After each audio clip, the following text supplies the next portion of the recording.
The views and opinions expressed within the video content found on the Indie Comics Network are those of the speakers and do not necessarily reflect the views or positions of the Indie Comics Network or its sponsors.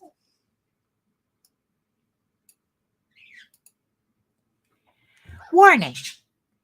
The following live broadcast may contain loud, obnoxious, shrill, and alarming noises that might be considered disturbing, if not outright uncomfortable to listen to, especially if you are wearing headphones. I share my office space with an African gray parrot and two parakeets that you can kind of hear in the background, and I have no control over their behavior while I am live streaming, unlike my regular videos where I have the opportunity to edit them out as best as I can. And even then, it's a challenge. If you are sensitive to loud, surprising background noises, including but not limited to smoke detectors with no battery, well, with the dying batteries, garbage trucks, car alarms. The more obnoxious the noise, the better, it seems. I recommend either not turning your volume up too loud or watching my edited pre-recorded videos instead. Viewer discretion is advised. Oh my goodness. Never, it never, sometimes I think that maybe I should just not bother with with the disclaimer. You know, you would think by now everybody would know the birds are here, but you never know. You never know. I remember when I first started broadcasting, people would get mad. They would get mad at all the noise all the noise in the background until I told them it's a parrot doing it. And then they go, "Oh my God, it's so cute, yada yada." You know, like, oh, how quickly it changed, how quickly it turned. Once they realized I really didn't have a dying smoke detector in the background. So of course, now that I'm live, I remember what it was that I forgot to put on my screen. So I'm just fixing it up here in the background. And okay, well, oh, who's joining me in the chat? Oh, yes, and hello, Joe. Hello, Joe. And oh my goodness, are we here together, Jake and Joe, Joe and Jake? Wait a minute. You know what that means? And it's early on, too. Hold on. Oh, let me find all my stuff. Where's my stuff? And of course, for Joe and Jake. I don't know who it is, but it probably is for Hogwarts guys. I asked my friend Joe, I asked my friend Jake. They said it was for Hogwarts guys. I'm going to run that joke into the ground. Yes, that's exactly. Yes, they are the Council of PR. Yes, fastest one. Well, yes, exactly. Usually, it's like you guys both show up later on in the show, but no, we get to start the Wednesday off correctly. So thank you so much.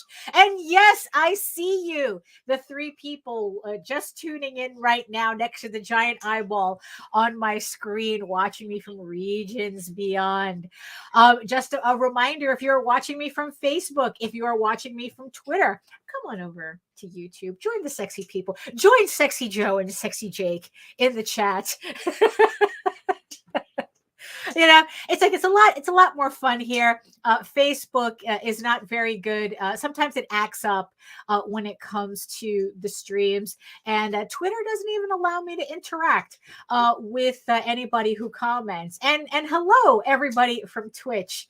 Yes, so yes, we're also broadcasting from Twitch as well. So yeah, so come on over to YouTube, you know, and don't forget while you're here to like, share, subscribe. I don't know, smash all the buttons on the screen to make sure that the algorithm gods are happy. So Oh my goodness. So, yes, welcome to another Wednesday live stream draw stream. Yeah, it's like I'm dressed a little summery today because I keep not getting caught up with my laundry. So I ran out of my winter flannel. So we have to go back to the more tropical flair instead. But it's good. It's comfortable in the office. It's not that big of a deal. So hello, everybody. My name is Daphne Lage, and I'm a cartoonist, illustrator, and comic book artist from New York, which might explain a couple of things. I have been self-publishing comics since 1992 because I got nowhere else to go! I got nowhere else to go!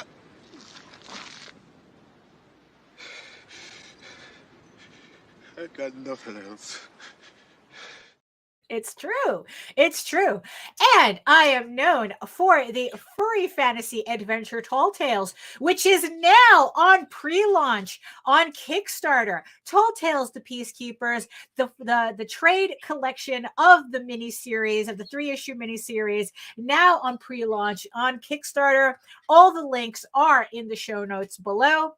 And I am also known for my medieval fantasy soap opera drama, Egoraven, Heir of the First Unicorn, which will be on Kickstarter, which will return to Kickstarter later on this year, in this late spring 2023, with issue 6. We are at issue 6 already. And just to let everybody know, I am currently fulfilling and packing the issue, everything from the issue 5 campaign. So look at how quickly everything is moving. So yes, and I am also co-host with Nita Lanning on the Rage Into the Vlog show every Monday and Friday on the Indie Comics Network. So Nita has been feeling very under the weather lately, so she's not minding the VIP room today. However, I have my goons in the in the chat who will take up the challenge. But hopefully, it's like, you guys are usually really good, so it doesn't. It doesn't, So it's like, oh, so who else is here? It's like, oh, Blue Teddy, hello, and Jay Solano, Joseph Solano is back in the chat as well. And hello, Daniel. Are we drawing? Oh, really? Oh, the original pressings, the original squeezings of Tall Tales. Like, look, even I don't have all of the copies of the original pressings of Tall Tales, so hold on to those. And it's like, oh, and John said, hello, John. And yes, we're all fulfilling, aren't we? Yes, we're going to be trading books soon. I just packed up your package as well for the campaign. Oh, you got it's like, I'm slowly getting through Berserk.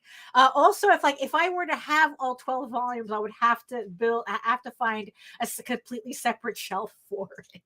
So I will eventually get through it. I'm a slow read. Look, I got all these Junji Ito books I still have to get through. I got all of this manga that I'm piling up on my desk that I still have to get through. So it's going to take me a bit.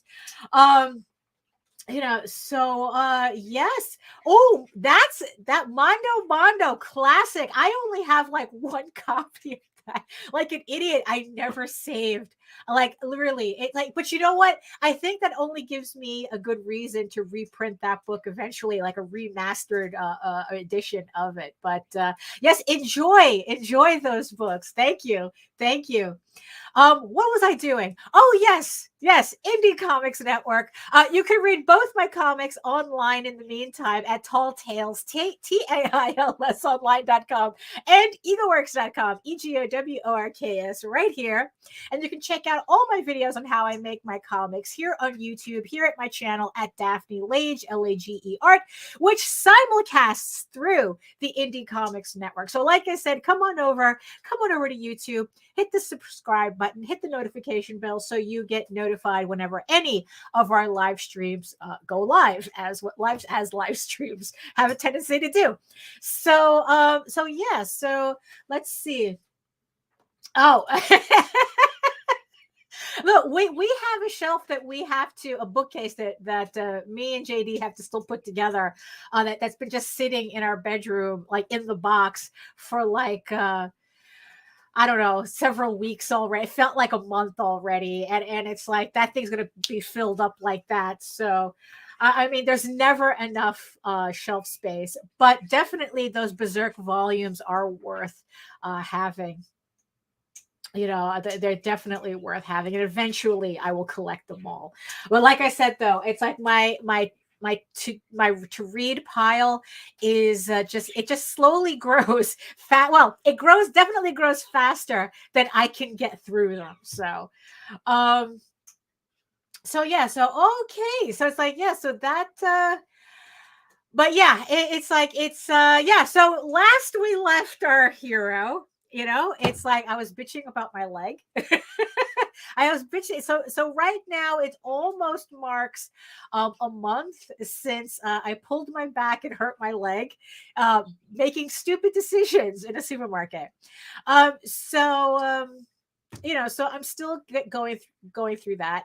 The thing is, though, it's like as you can see from the title of the show, of the stream, this is both literal and figurative. It's like, yes, I did finally go to the doctor today, had everything checked out. Turned out I did tear a muscle, but because of how I'm feeling now, I don't need to go to physical therapy, which I wasn't looking forward to. But because of the way I guess everything has been pretty much progressing. The fact that I have been continuing to move my leg since it got hurt. I've been, you know, doing stretching, you know, hot therapy, cold therapy, anything that would work on it. Tylenol therapy, definitely Tylenol. Um, because God knows the prescription stuff they were giving me was not working. So you know what? It's like I might as well just stick with what I know.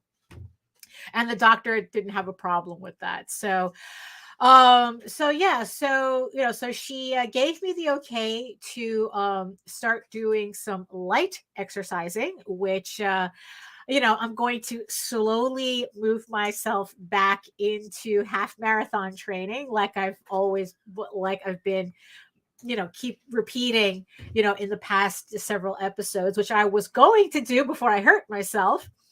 But yeah, so it's like, so I can finally start, you know, going back into that. She says I could, as long as I start like with walking or whatnot, I should be okay, but not to do anything too crazy, because it's like it's still that the leg is still bothering me, but at least now it's like we finally gone from like a pain of like a 7 down to a 1. So it's like, so if you see me shifting in my chair a bit, it's just me having to adjust, you know, the leg. But at least I can sit in my chair. And that just serves as a reminder to everybody with your sedentary lifestyles. Yes, please don't end up in the position that I was in the last month.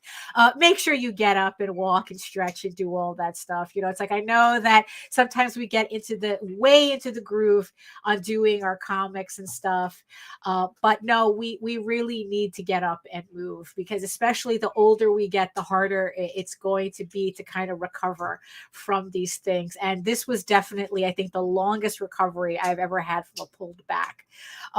So, and it was the first time it involved my leg. So yeah, so the only I guess like the old, so everything was just pretty much a little boring, except for the fact that she did say that my blood pressure was a little high, but it could be related to the pain that I still feel in my leg. But she also told me to kind of lay off the sodium just in case, you know. So looks like I'm a little salty, a little too salty for my own good, which is fine. It's like, you know what? Yeah, it's like, yeah, I really should be cutting down on salty on the salt anyway. So I got to take care of that, you know, and hopefully also take care of the little extra weight that I gained in during lockdown, you know, in the 3 years. Not much. I wasn't as heavy as I thought I was going to be, but I still, you know, there's still some stuff that And not only am I a little too salty, I'm a little too thick for my own good. So we're going to have to work on those. So there you go. So that was my adventure at the doctor's office today. Hopefully my blood panel comes back as boring as just me in general. So but maybe not boring as me on the show. So let's not be boring on the show. Let's be boring in health, not on live streams. So let's see. Yeah, I know. It's like, yeah, yeah, I know, right? It's like we just don't survive the way they used to, right? Yeah, it's like, oh, well, hey. Oh, exactly like a New York steak. Right. And let's see. Oh, yes, Marathon Sneaker Duck laughs. Yes, he does. But I will catch up with him. And yes, stay hydrated too. Yes, I'm drinking my seltzer water right now. But I do have my regular water as well here. So I got both types of waters. I got my seltzer and I got regular water. Depending on what I'm feeling like, let's see. Well, it's like, yeah, well, that's the thing. Yeah, it's less constant drinking water, Lisa. Well, I mean, yeah, it's, what, it's always, you always don't want to do too much of anything, but yeah, I mean, yeah, no, the seltzer water that I drink doesn't have it's just water and carbonation, although it says here there's no sodium in it, so I should be okay. Yes, and definitely moisturize, which I did right before the show. Right. No, that's when we start training again. Then we can go back to Gatorade Zero, but So what else? Let's get past the health issues. You guys, I'm sure everybody has their. We all have our own thing that we're going to. But for exciting news today, absolutely exciting news. I finally got my proofs in for Tall Tales to Peacekeepers, which is the next Kickstarter, which is in pre-launch right now. So links are in the show notes where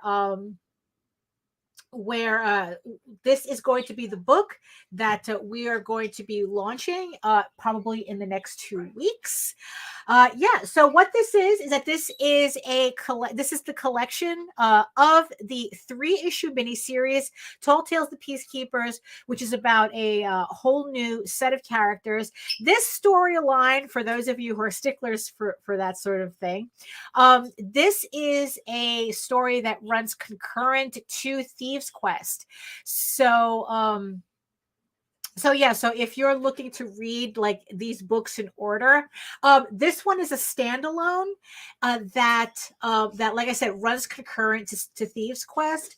So yeah, so you could pick this up either as a standalone or as part of the main storyline, and you'll be fine either way with it. So yeah, so I'm going to be launching this in the next couple of weeks, and yeah, and it's pretty much the same. So it's same format, black and white interiors.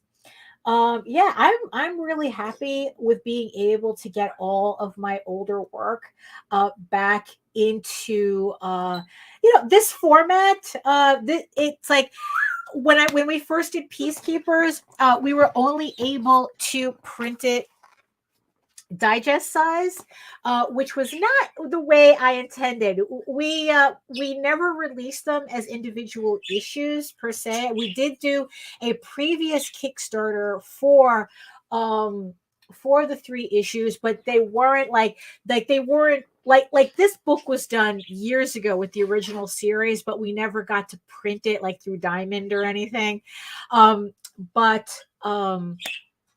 But we did do a previous Kickstarter with the individual issues, but now it's like I have them in a nice collected trade paperback, which technically is what it was supposed to be.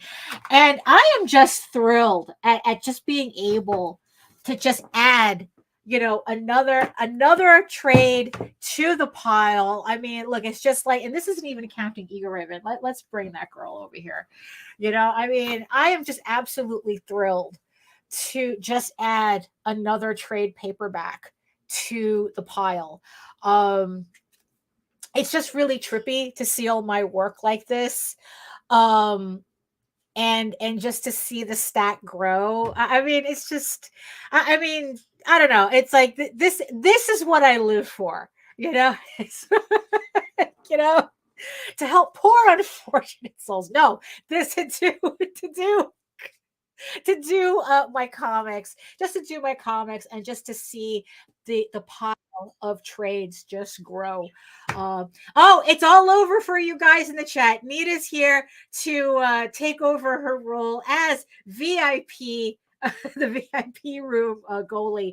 So so everybody say hello to Nita, and be nice to her, and maybe she won't kick you out of the chat for being cheeky. So I don't know. Whatever she feels like. So I mean, this is what pretty much I work for. The other day I was talking about how I'm just not a process person. Like I'm not a person who loves the process. I love but I love, absolutely adore the final result. Like there's nothing like the high of finishing a book, and like I said, putting it in the pile is like, it's a high I'm constantly chasing. So, and boy, am I doing a lot of running in that aspect this year. If you remember my schedule, if you remember my schedule that I showed off the last stream. So as you can see, so Peacekeepers is proofed, ready to go. And so it's like, so when that campaign ends, all I have to do is just send it out, and that's it. It's like, I don't like making people wait too long for their rewards. Like I said, with Egoraven issue 5, I'm currently in the process. I'm halfway through all the rewards. So hopefully I could start, I can finish off in the next couple of days the last 50 something packages I still have to put together, and get the labels done by Friday. So hopefully Saturday I could drag everything to the post office. And also, speaking of fulfilling, JD Calderon was doing fulfilling at the same time with the Oswald Chronicles as well. So if you pledged to both Egoraven and the Oswald Chronicles Volume 2, you will be getting your packages together. So what we were able to do is we were able to cross-reference our lists. And if you ordered from both campaigns, we were able to put all your stuff together in one box, so that you'll be able to get everything at the same time. So, like I said, so hopefully by Saturday, I can have everything at the post office at latest early next week. Like I said, the whole leg thing has kind of like been throwing me off a bit, and making me, because I can't stand for too long. I can't sit for too long. I always have to make sure I'm like alternating between what I'm doing to make sure that my leg doesn't get bothered. So well, you know what? Yeah, it hasn't been a dining room table in decades, to tell you the truth. I mean, nobody eats off of it. I swear to God, it's like my drawing table. Well, my computer table is more of a dining room table to actually eat off of than the actual dining room table. It's like furniture is not assigned. They're assigned different duties in this house. That's for sure. So hopefully by if anything, I'll it's like, hopefully by early next week I'll get everything out, both JD and my stuff, the Oswald and Egoraven, and everybody will be getting their stuff before the end of this month, so we can cross that off the list, you know. And speaking of Kickstarters, if you check in my show notes, I have a list of a couple of new Kickstarters for you guys to check out. Of course, JD, who's never won to not run a Kickstarter, he has his pre-launch page set up for the next Oswald story, The Wings of Deirdre. The Wings of Deirdre. I never, because it looks, yeah, it's like I'm pretty sure he pronounces it Deirdre. The Wings of Deirdre. That is the next complete story that's going to be on Kickstarter also in the next couple of weeks. That's in the show notes. We have Rob Multari's Night Wolf, which he is putting out a special edition collection of variant covers, plus a Night Wolf plush animal, which plushie, which is kind of cute in a weird way, or is it weird in a cute way? I don't know. Either one works, but check that out. That's also on pre-launch below.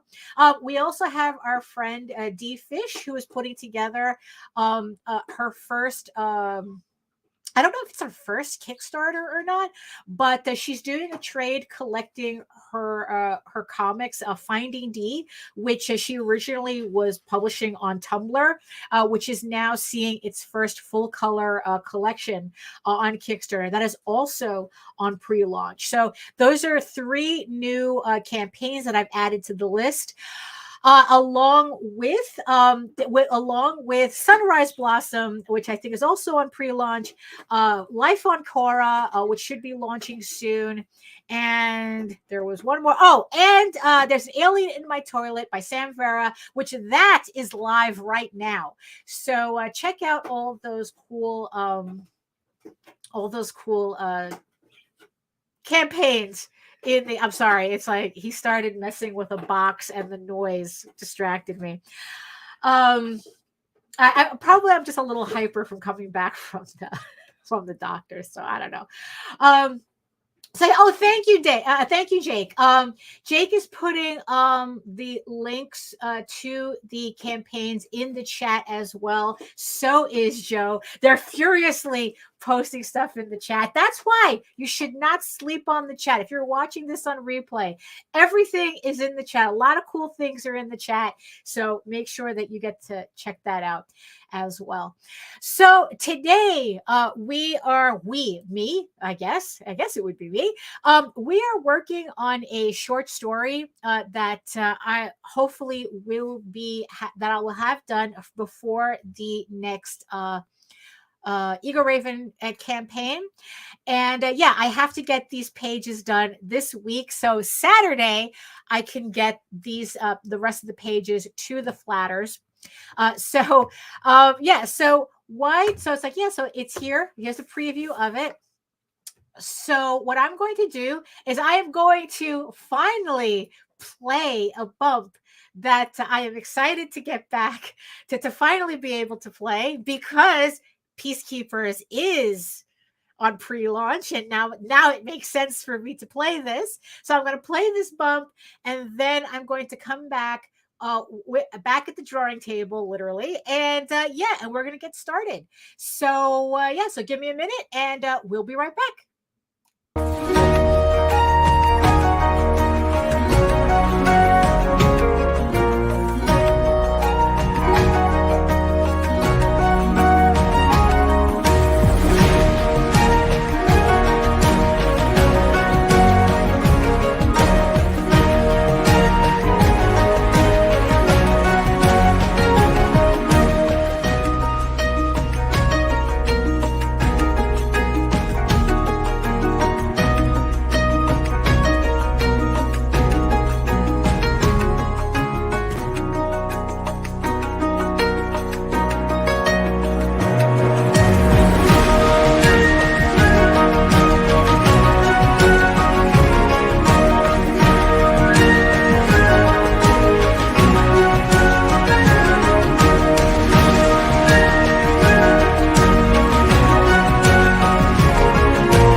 I'm pleased as punch with that trailer.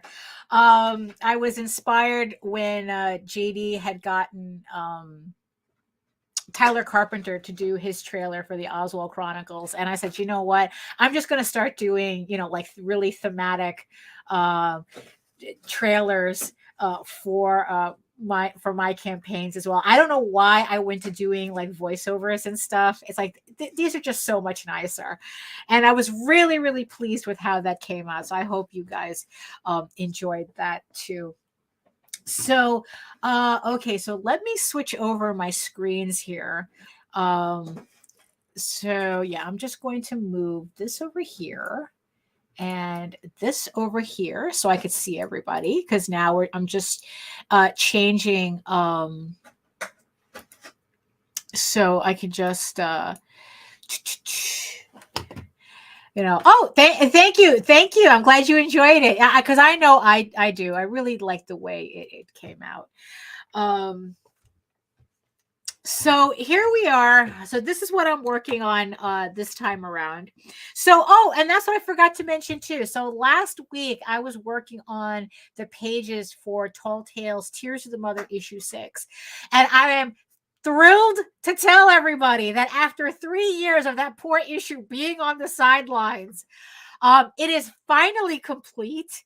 I posted up like kind of like a thumbnail chart on Facebook to show that it's like all the pages together. I think it came out to like 36 pages for that issue. But I am thrilled that I'm finally done with it. I could finally put it aside in peace. And then it's like, all I have to do is just letter it and the book is complete, because I did the cover for that book a long time ago. So that should be showing up on Kickstarter. I'm not sure this year or not. I'm not sure. I have to check my schedule again. So at least that book is finally finished. And it was such yes, that's exactly what it is. On to the next frog, which is exactly how I'm looking at my list.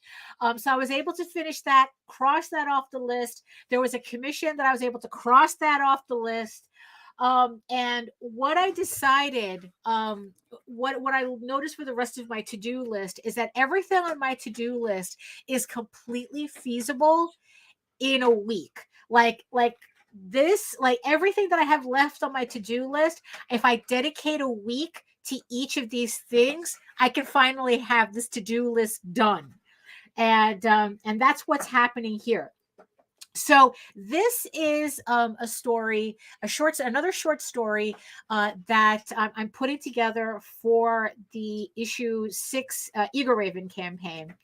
And for those of you who don't know, the main series, Heir of the First Unicorn, is 15 issues. That's already done. Not completely done. The script is done. We're still working through the artwork. Unfortunately, that's not completely done. But the thing is, though, is that there were certain things that there were certain like pieces that I had to remove from the initial drafts or something, because it's like the stories were kind of irrelevant, even though they added to the character development.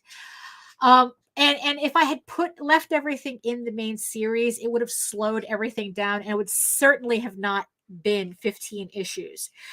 So what I decided to do is take these stories, these little side stories, and put them together in its own kind of like its own collection of short stories that eventually I will put out.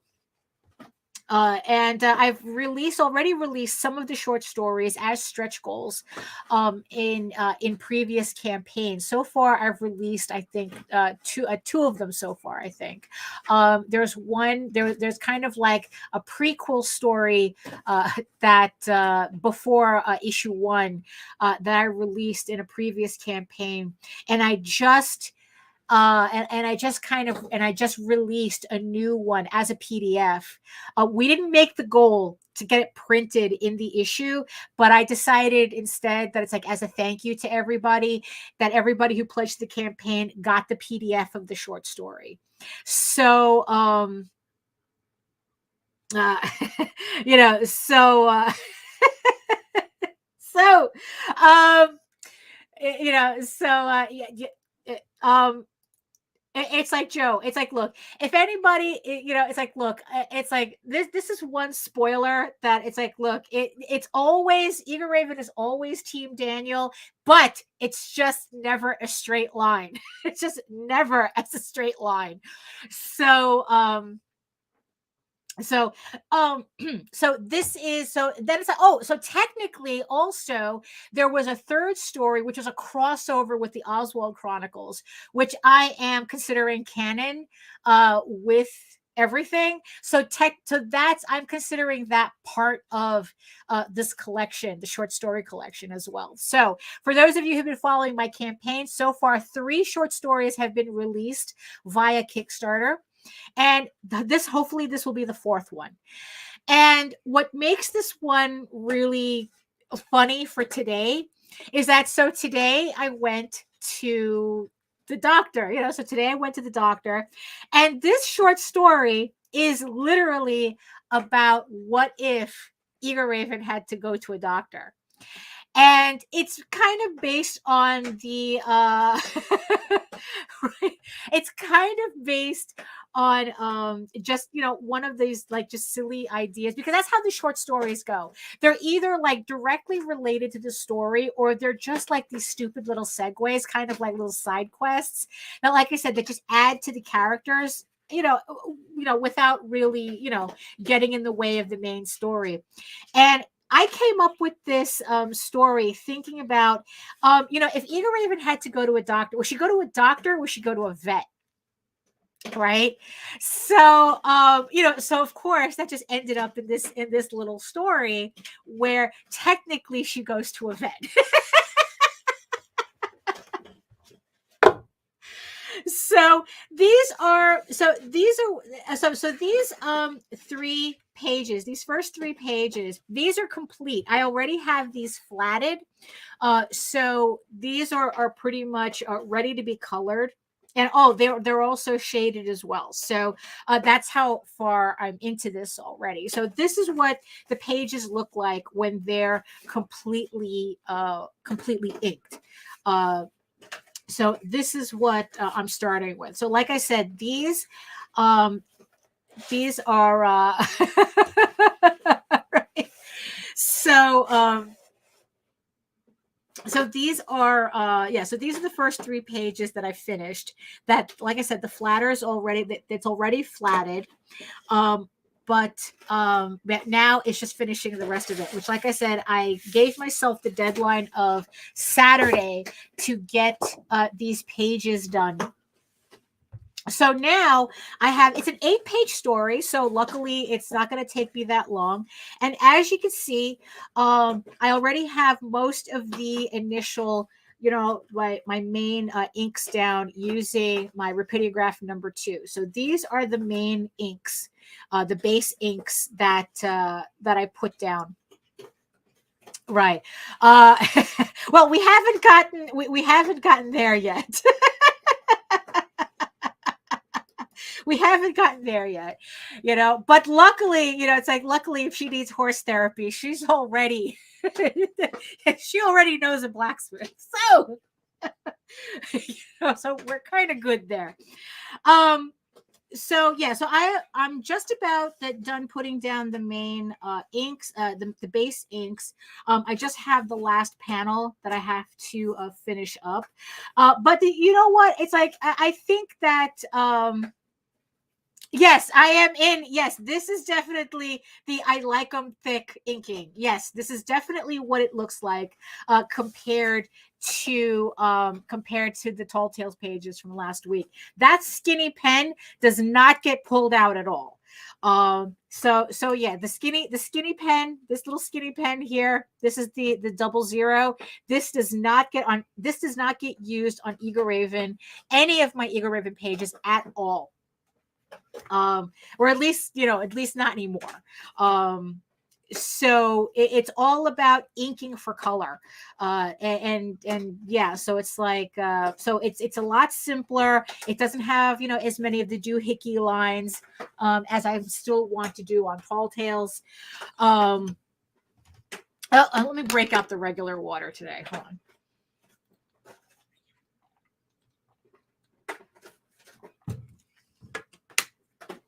Yeah.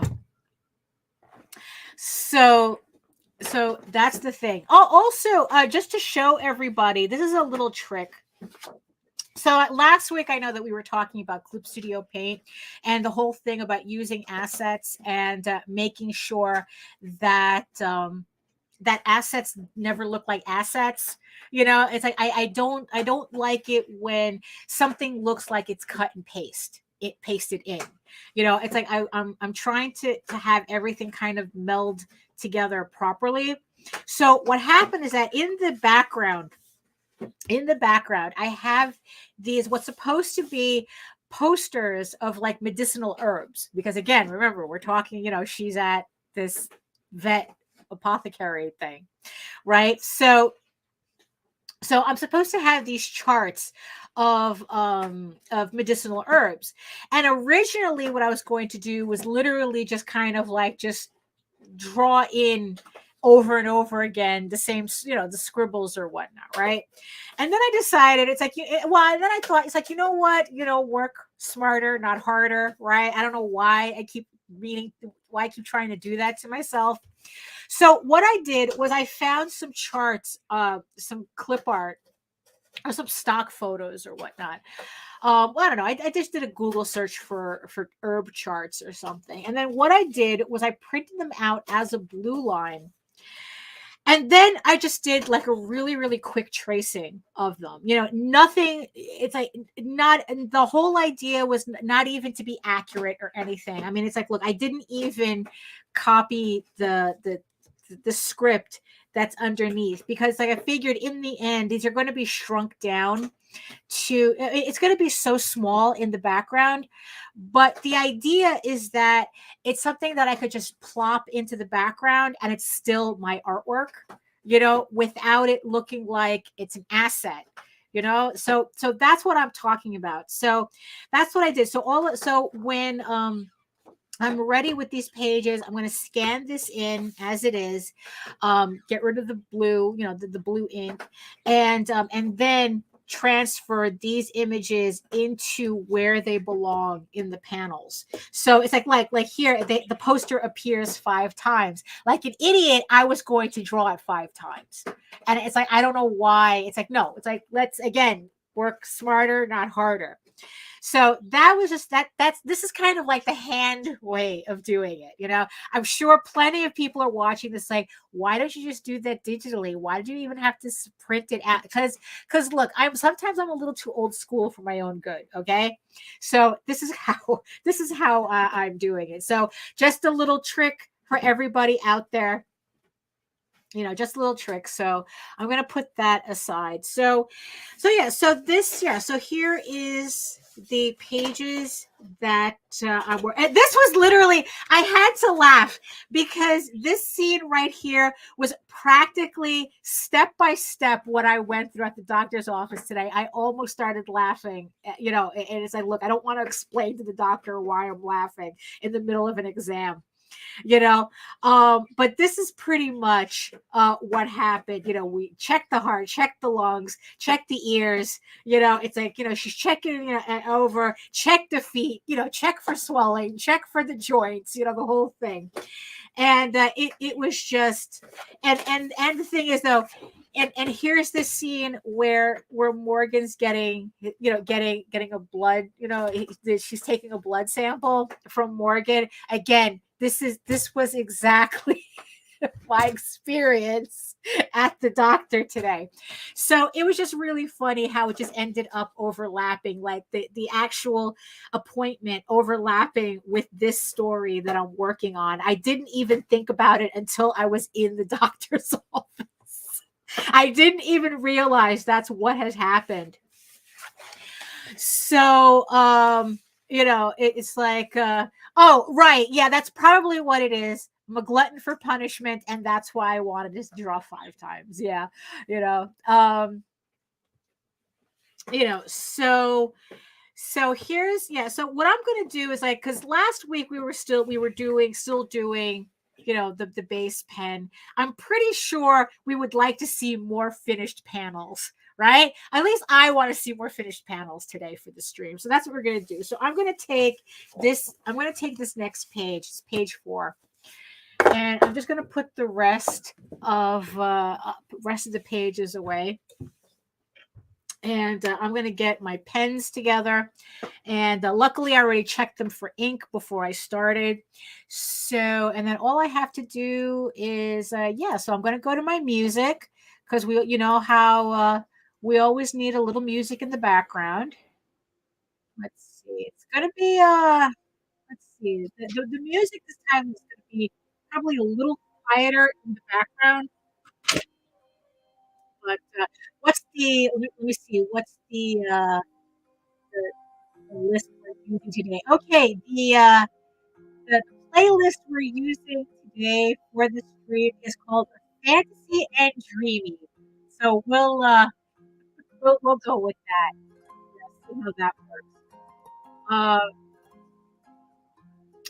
It's like well, we don't have to go. We don't have to really go. No, the vet, and also you got to remember the vet knows better than that. It's like you don't sit. You don't stand. They're too. You don't be careless around anything with sharp hooves. Pretty much.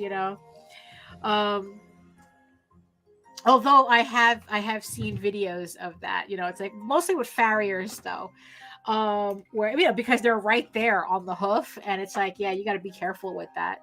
And he did get kicked into next week, trying to shoe a horse, but so here we are.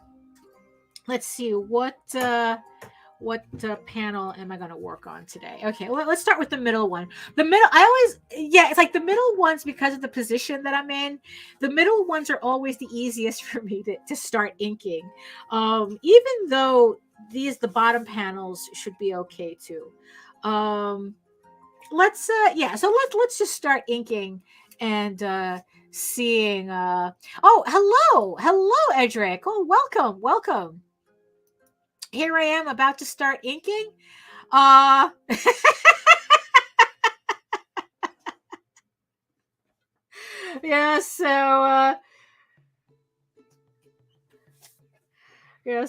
let's just get well,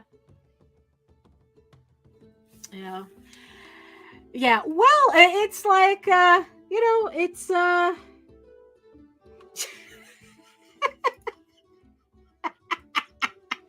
well, I'm going to have to maybe break that for you, Jake.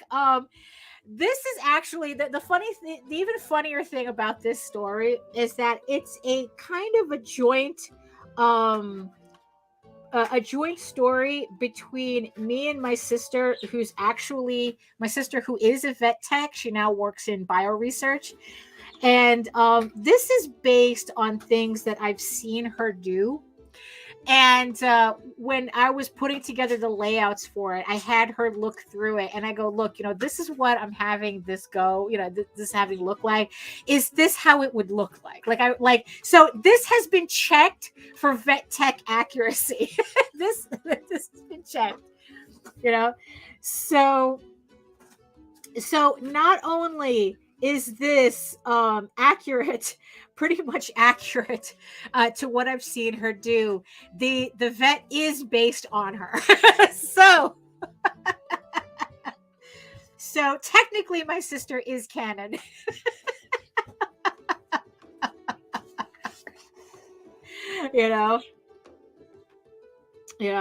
So that's the thing. Well, Joe, you see, at this point, early on, at this point in the story, this story takes place before, I would say that it takes place around between issue 3 and issue 4. So it's way early in the story. It's just one of these things. I've kind of wondered, like thought about like, okay, like how long would Egoraven trained for before she went on the tournament circuit? And I'm still trying to Oh, are you a vet tech too? you know Oh, because also the story, the joke of the story is that every time my sister brought a new animal home, um, there was always issues with the teeth. So eventually they would so eventually they would either have to get their teeth cleaned. Everybody would have to get their teeth cleaned or teeth pulled. More times than not, they would always have to get some teeth pulled. So oh, look at that. So oh, very nice, very nice. um and so this is kind of also running on a joke about Morgan afraid to that Morgan that Morgan is afraid to go to the doctor because he's afraid she's going to pull out all his teeth. So that's kind of like the running joke in this story. So so there we go.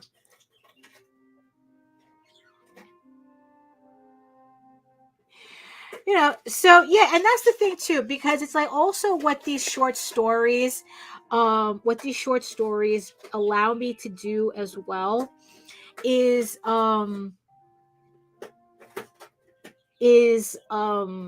introduce characters that again wouldn't fit into the main story. Like there's no reason anywhere in the main story for this character to appear, but I still wanted to do the story. Yes, I wanted to do the dentist gag.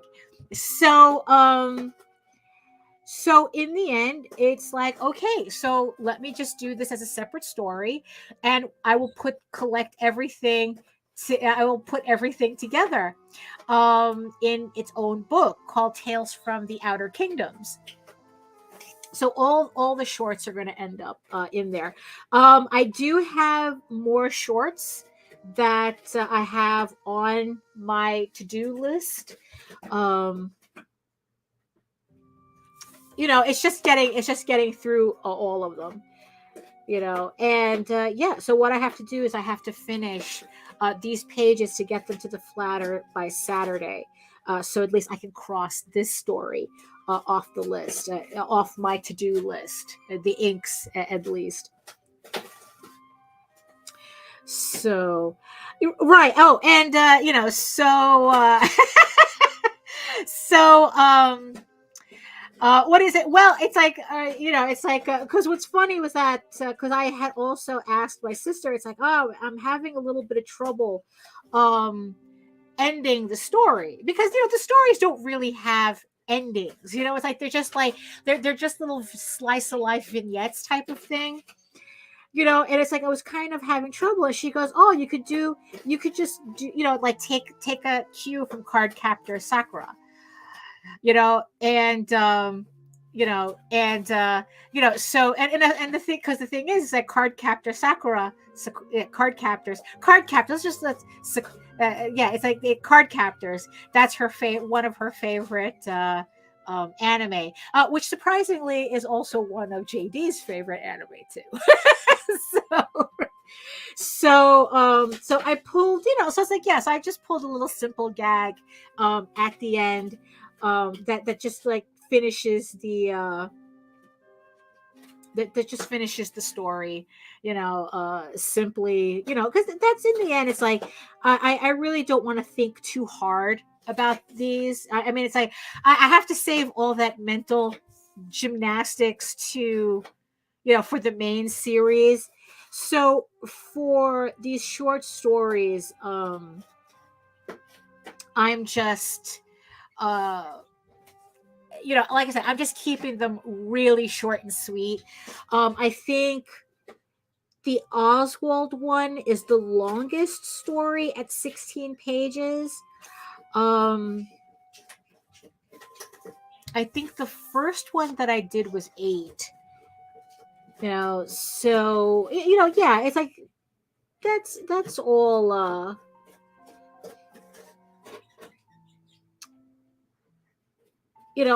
So what was I saying? Oh yeah, so it's like yeah, so I was doing I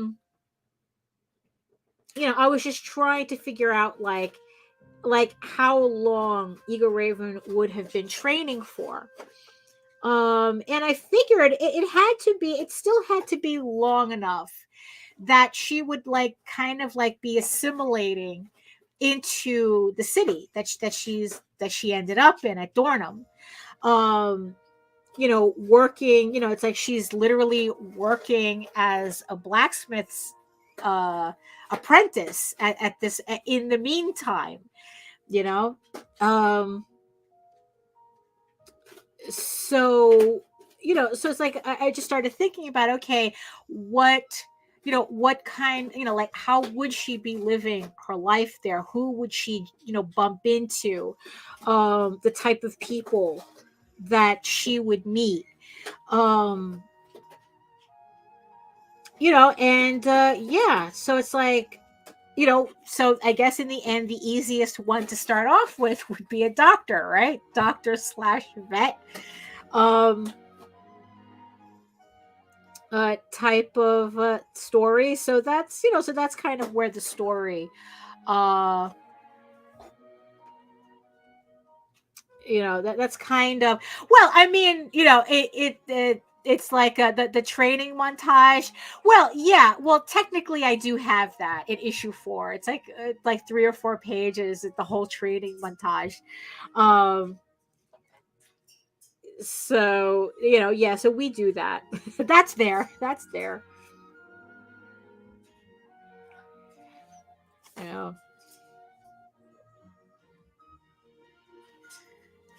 you know Oh, hello. Yes, we are live right now. Yes, we are. I would hope so.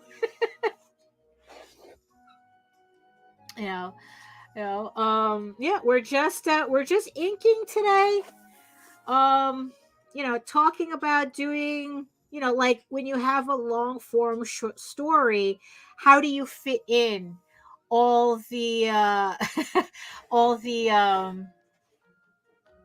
you know all the side stories and all these different characters that I want to introduce into canon, into the main Egoraven canon, you know. No, I mean, as far as we could tell, we're all doing good. Like I said, if you missed the beginning, I just came back from a doctor's appointment. Everything's okay. Pretty much, she just wants me to lower my sodium intake due to a slightly higher blood pressure. But like I said, she says most likely it's because of the pain in my leg. But she just wants me to kind of take care of that as well, just in case it's not. But it's easy enough. I mean, I just have to get used to not putting salt on everything. That's all. you know you know um you know so yeah, so that's the thing. So I have like all these side characters, that I want to be able to bring in, and these short stories are seem to be a really good way to do it. Like, and also to tell a little bit more side stories of the main characters as well. Like, the 3 stories um that I have next on the docket for my schedule. Like, one of them is Johar specific. Just a little story just with him in it. For those of you who aren't familiar, Johar is the horse guy that also, that trains Egoraven to be a knight.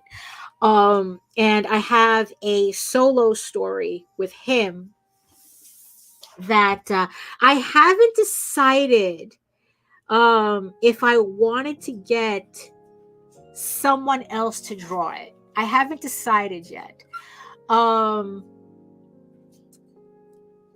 It's like, it's one of those stories that it's like, I'm kind of curious to see. I have a specific artist in mind. I'm kind of curious to see whether, you know, like what it would look like as somebody else did it. But one, it depends on my finances, which, thanks to my cat, um, it probably might not happen. It's cat had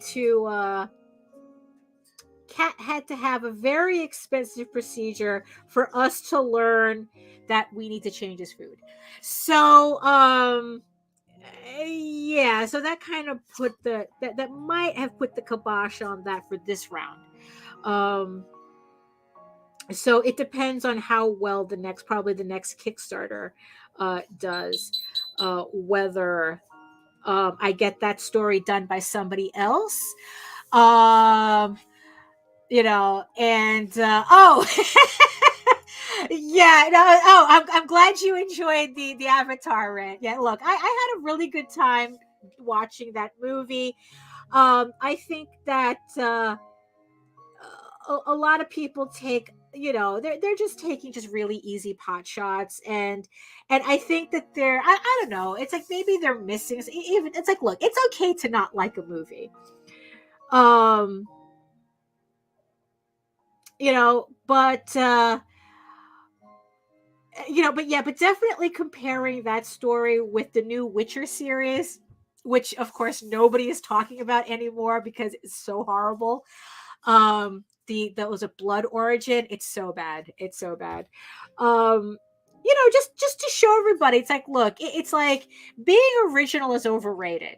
It really is what you do with it. I mean, it's like, look, even Joe had said that, it's like, look, I'm basing this story on the dentist gag, and it's like, yeah, it's like, yeah, it's an old joke, but it's like, it's what you do with it that counts, right? And but I'm glad, I'm glad you enjoyed yourself with that. Um let's see. So yeah, so just bringing in new characters. Right, so getting that story done. So yeah, so it depends. Probably what I'll do is I'll just lay out everything, and if I can, get somebody else to draw it, at least I could just give them the layouts and they can work from that. So that would make it easier, but that would depend on how the next campaign does for me to get back on that idea. And then the other stories, the other stories are just, just like I said, these are the real slice of life stories. That,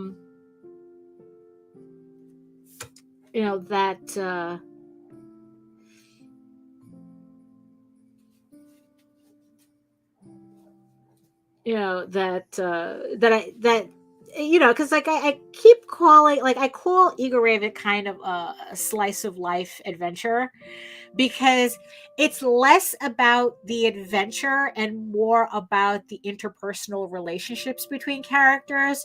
Like, you do have the overreaching main story about a war brewing,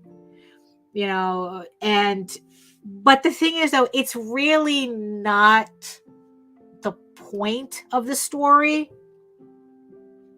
That's why I call it, more of a soap opera. Where Tall Tales is the pure adventure. That's like even Peacekeepers. Although Peacekeepers is more political intrigue, but it's more pure adventure. Oh, and here's a funny story about Peacekeepers, which is which is the book that which is the book that is coming out on Kickstarter in the next couple of weeks. Um, here's the funny thing about it is that this was a book that was originally made to apply for a Xeric grant. And for those of you who don't know, a Xeric grant is a comic book grant that was put together, but I think, I don't remember if it was Eastman or Laird from the Teenage Mutant Ninja Turtles. I forgot which one did it. I think it might have been Eastman. And yeah, and this was like years ago. I mean, it's like, what, I think I did this cover 2007, I think, or something. It was very, it was like very early on. And yeah, it's like, and if you wanted to get a grant to do your comic book, you had to put together a proposal, and they would, and they would choose people based on I guess I don't know what criteria, honestly. And this is obviously pre-Kickstarter, very pre-Kickstarter. And well, we didn't get it because we were told that our book looked too commercial, i.e., it looked like we would have no problem getting it into Diamond or anything at the time, so they felt like, they wanted to really help out the books that they felt had no chance. I guess it's like that was the point of the, it's like it's like, because I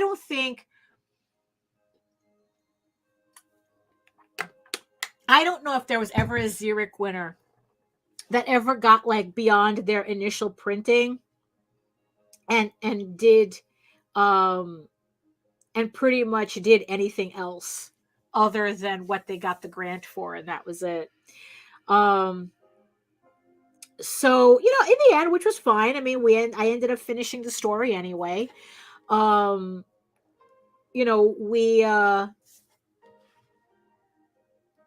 and it's like, yeah, and it's like, okay, well, probably this book is going to be seeing more people on Kickstarter than the people who actually won the Xeric grant ever did. So, you know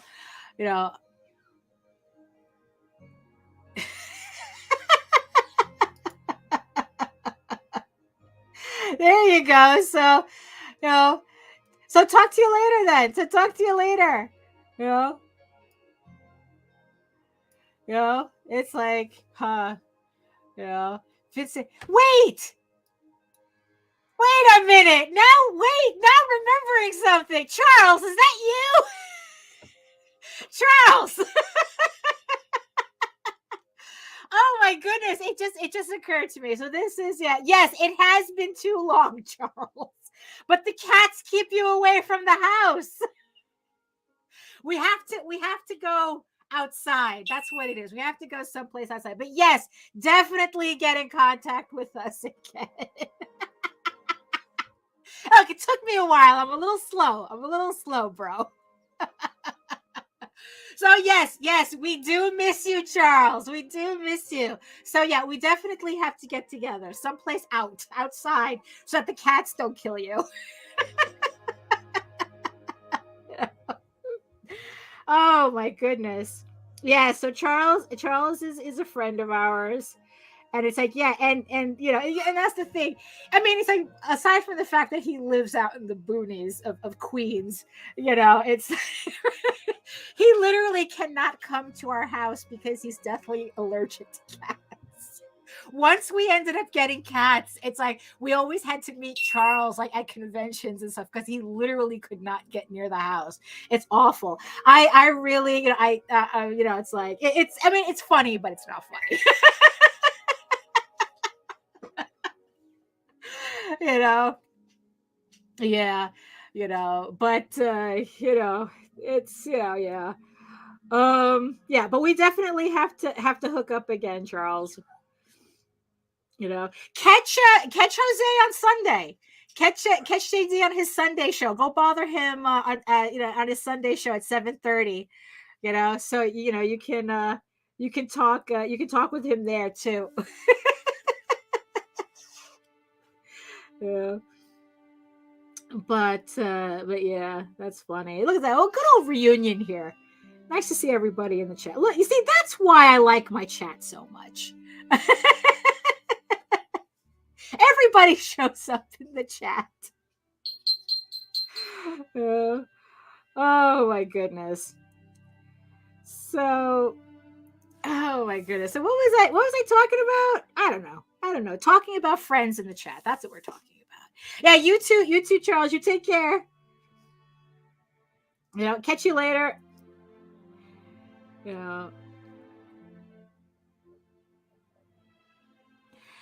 But also I think that one of the benefits of doing like these short silly stories is that it gives me the opportunity to kind of like not feel like I'm working on the same thing all the time, even though technically it is the same thing. But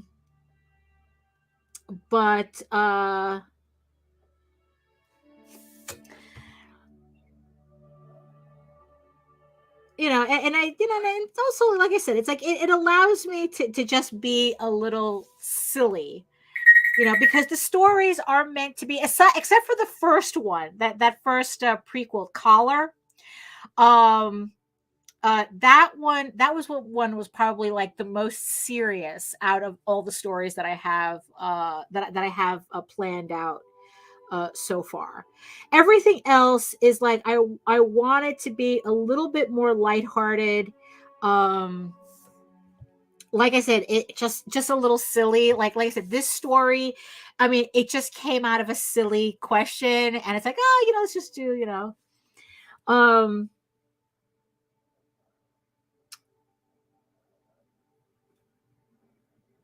it's like, yeah, I mean, the only reason that I haven't really done that for Tall Tales, although probably the closest that you've seen with Tall Tales is when I do my doodles.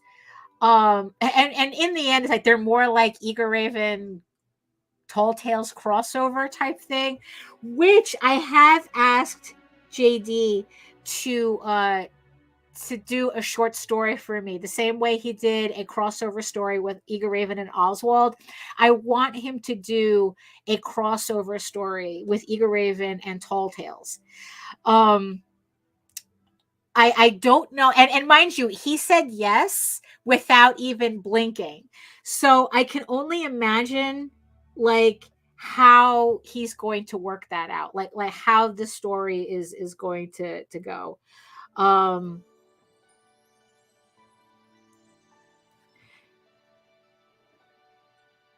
Which I have to remind him that it's like, because if he could do that story for me for this year, that would be good, because like I have more Tall Tales books coming out this year, and especially when I return Tears of the Mother to Kickstarter, I want to be able to have that crossover potential. Probably do that thing again where it's like, oh, if you if you pledge to Egoraven and Tall Tales, I don't know how I'm going to figure that out. You'll be able to get the short story. So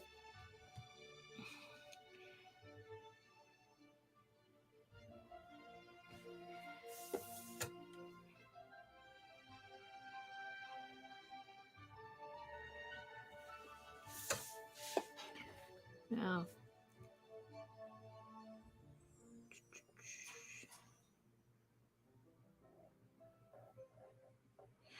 Oh, did I make a mistake there? What's that supposed to be? Oh, right. We'll just do that. That's fine. I don't. You know what? I still don't know what that's supposed to be, but it looks fine. Sometimes my own pencils, my own pencils, throw me off.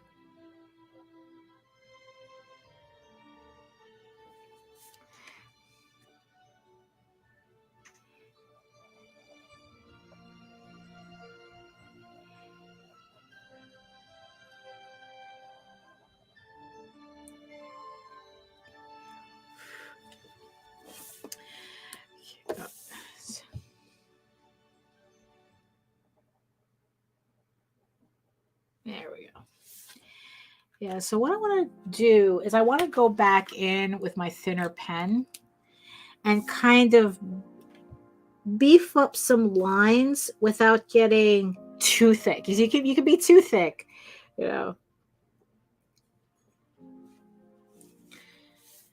You know. Yeah, like I don't want the full.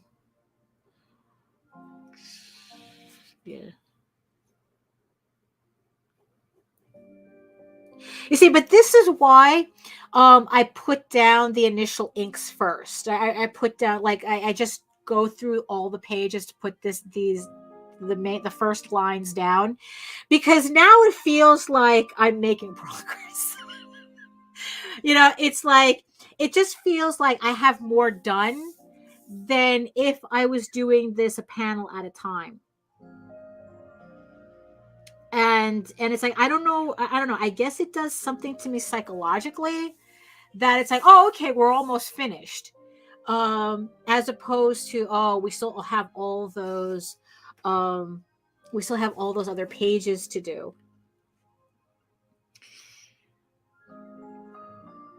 Yeah.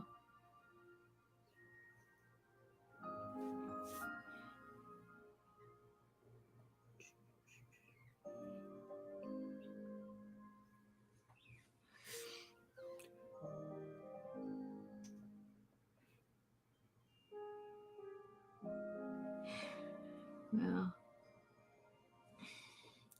But yeah, but getting Tall Tales off the docket was just like such a relief when I realized I had finished that last page.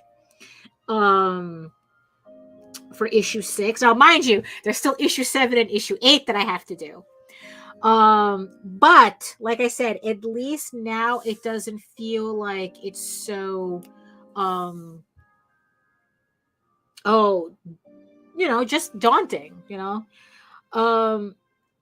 because sometimes I look at my skin. I mean, because it's really funny because you guys saw all the books that that I said that I was going to get done this year, both for Kickstarter and the work that I have to do. And yeah, it's just really funny how it's like thinking about, okay, this gets done in a week, this gets done in a week, this gets done in a week. How breaking it down like that and then realizing that what was happening, that I don't know, like again, it's like I'm at a point where it's like, wow, this could actually be doable. Like I really do see myself finishing these pages by Saturday, like getting the pages out to the flatters by Saturday. So at least, because once I have the flats done, then it's like that's something that I can literally save for later. It's like with issue 6, with Egoraven issue 6. I have all the flats done, and I'm pretty sure that if I really hustled through that week, I can get that book completely done in a week, with like color correcting and shading. I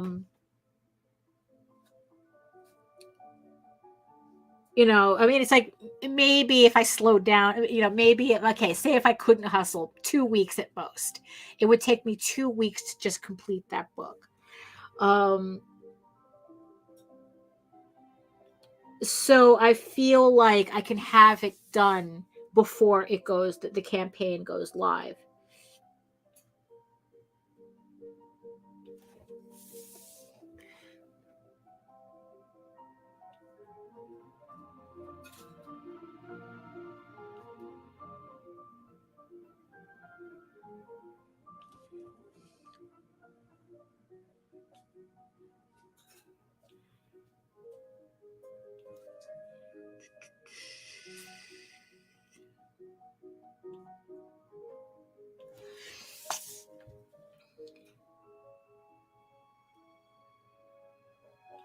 But I do have to admit, though, that getting the doctor out of the way today for myself is actually a relief.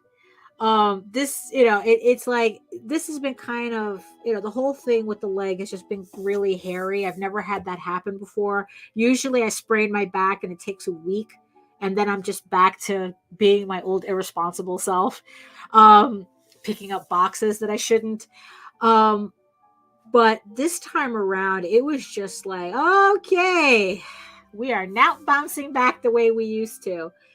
And I was like really uptight last night about having to go to the doctor and whatnot. And it turned out to be, no, you're boring.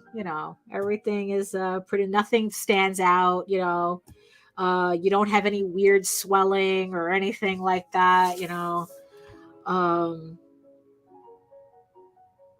nothing to really, you know, nothing that really causes too much concern. Like I said, it's like, okay, so I have to cut sodium out of my diet. All right, we could do that. Um,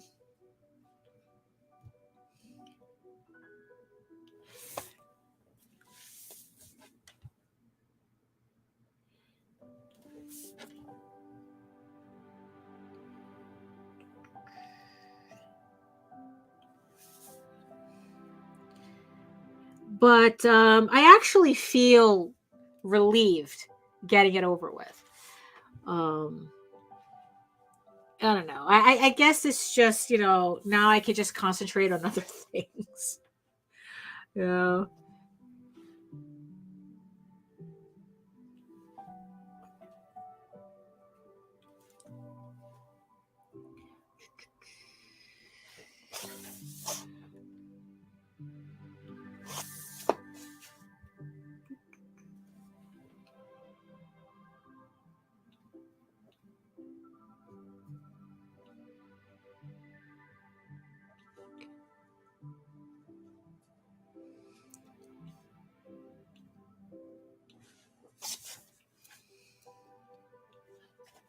And also just having her pretty much confirm what I thought, and that was I tore a muscle in my leg. Because God knows that's what it felt like. You know.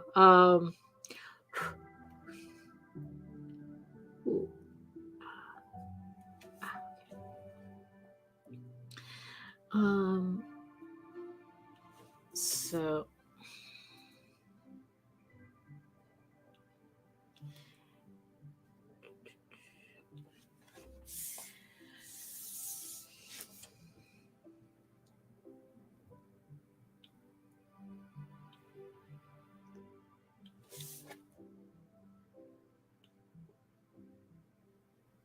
Okay. Oh, let me.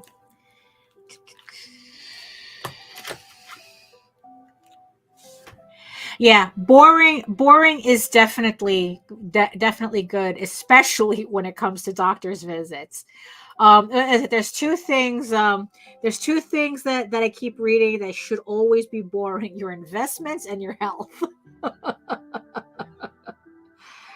uh,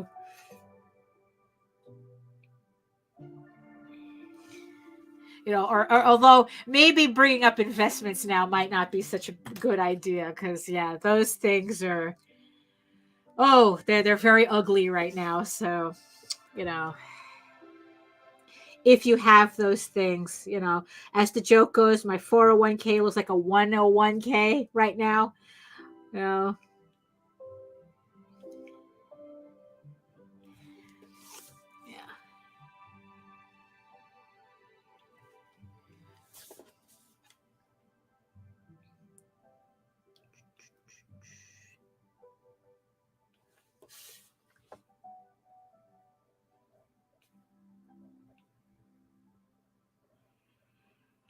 Also another thing that these stories do, because they all usually start off as short stories, like prose stories, that I'm just typing up really quick. It's like, oh, what if this? What if that? Like just typing, and then sometimes some of them ends up a short story because, like, oh, I can actually do something with it, and sometimes they just end up kind of like just the random thoughts that they are. And the one thing that the one thing uh that I was really getting out of hold on. Oh, ooh, there we go. Ooh. The one thing that the short stories were really helping me work out was what is canon, what are the rules of my fantasy world, because that's the thing that I guess some people, when they're creating stories, that they forget that, realism isn't about what's historically accurate, or what's, it's like, or historically possible.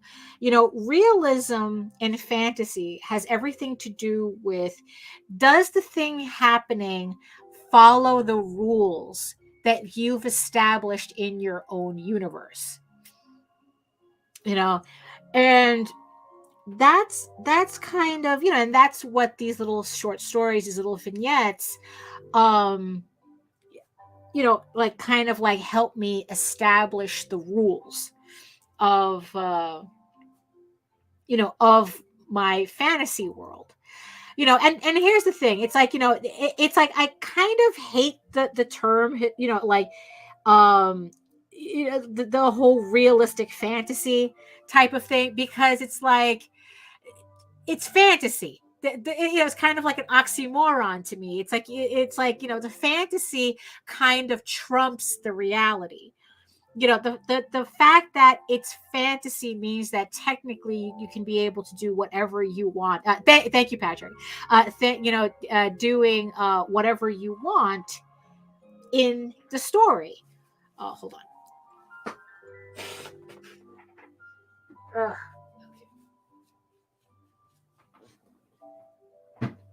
And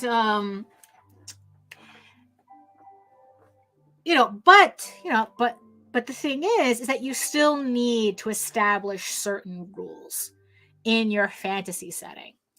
So the thing is, though, is that the thing that really allowed me to clarify, like, I guess, like, the vision that I had for what I wanted, um what I wanted in Egoraven, is when I first watched The Witcher. That was the first time it literally, clarified for me that I really could do whatever I wanted. That there was, as long as it fit the tone, as long as it fit what I was establishing. Right, yeah, Patrick. Yeah, yeah, you have to have consistency. Um Right. It's like you have to, because in the end, that's what people want. That's what they mean when they say, oh, it's realistic. And what they're really meaning to say is that it's consistent. Like the rules, like, so, because, like, because it's like, one of the gags in I think is issue 2, no, issue 3, is that Morgan buys Swedish fish from one of the market stalls. It's like, look, we all know, historically, there's no Swedish fish in medieval times, but the way I establish, the way I establish kind of like the environment, in my world, you can have Swedish fish. There's Swedish fish. There's coffee. Um, there's, it's like, it's very anachronistic. So that's the thing with Egoraven, that kind of like The Witcher gave me permission to do, that I felt like so watching The Witcher was very eye-opening to me. That's why now it's like I compare Egoraven to Chronicles of Narnia and The Witcher, because those are really the two things that I refer to, I guess, like, mythology wise, that it's, Chronicles of Narnia for like the mixture of talking animals and people, and The Witcher for its unabashed anachronisms. You know, um you know, it's like, because someone actually tried to map out like everything that appeared in The Witcher as to how it historically evolved, and everything's all over the place. Like, oh, they're talking about vodka in this time period when it actually wasn't invented in this time. It's like, you know what? But in the end, it doesn't matter, because it's The Witcher. They've established that this stuff exists. So it doesn't matter if they're drinking vodka, you know, in 12th century, in a pseudo 12th century European based, you know, whatever. You know, so let me do this panel. So that's, you know, so that's the thing that I want to establish, or, you know, that I'm making sure to establish in Egoraven, that it's incredibly anachronistic, even though like superficially we're talking, it's representative. The story takes place in kind of like a pseudo 12th century European environment. You know, the dialogue is obviously very modern.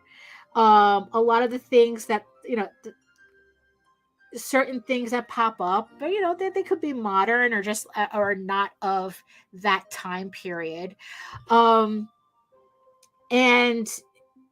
you know, and the whole point is that it doesn't matter. You know, it's like, again, it's like, it's not about historical accuracy. It's about, is it accurate to this world that I'm building? And I really play fast and loose with that, you know, and I find myself enjoying the work more once I realized I didn't have those constraints of, yeah, it's like, you know, I wasn't trying to rewrite Tolkien. I would just wanted to do my own.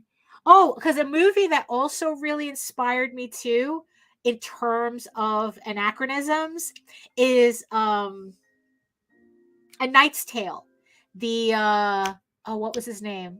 Heath Ledger, the Heath Ledger one, where they had like the modern music and everything, just done bardcore style, or whatever. You know, that was also a huge influence, but it was like The Witcher that really brought it all together for me. And yeah, and it's just very freeing, because it's like, you know, it's like, you know, there's this, I mean, it's like, even with this one, you know, there's a scene where she's taking blood, you know, and you know, she's handing, you know, Morgan a toothbrush, and it's like, is that shit accurate? I have no idea, but it's irrelevant, you know. One, because it makes the scene funny, you know, and two, it's like, you know, it's like, what? Who's going to argue with me that toothbrushes didn't exist in 12th? It's like that. It doesn't matter. It exists now, just like Swedish fish exists now. You know, it's like,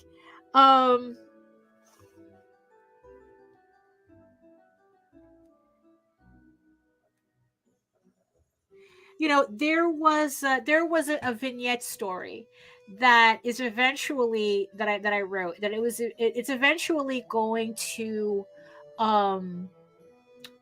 be incorporated into the next novel that I plan on writing, called The Gods Must Be Crazy.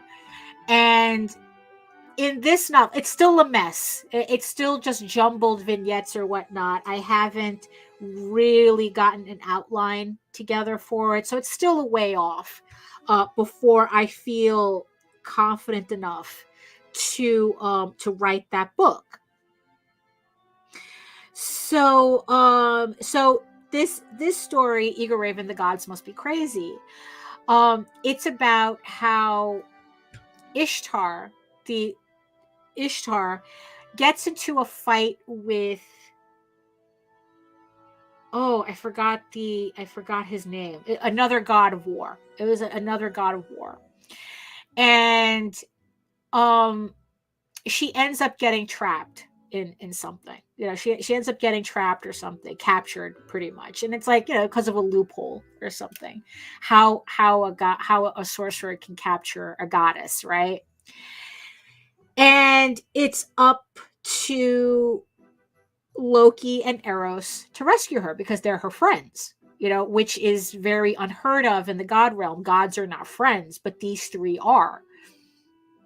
But what happened is that she's on ground that's not sacred to her, but she's also on ground that is not sacred to either Loki or Eros either, which means that they cannot go there and have any type of influence whatsoever. Like they would be too weak on unsacred ground to be able to, like, they would only end up in their animal forms. They would only be able to show up as a snake and a rabbit, you know, like completely useless. So what they find out is that because Egoraven becomes an emissary and she ends up with this link. I mean, you know, this is so far off. I don't even think I'm not even considering these spoilers. It's like, look, the story is there's still a lot of story that I don't think I'm spoiling anything by you know, by saying any of this. So they end up borrowing Egoraven to be able to take, because as long as they have her, they can go anywhere. You know, because technically they're linked to her. So as wherever she goes, they're able to go without having the ground to be consecrated to them.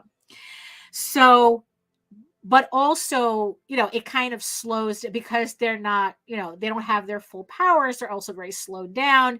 So they have to kind of like, they're moving in mortal time, and it's a whole thing. So like I said, the rules are important. I'm still establishing the rules for how gods function in the mortal realm.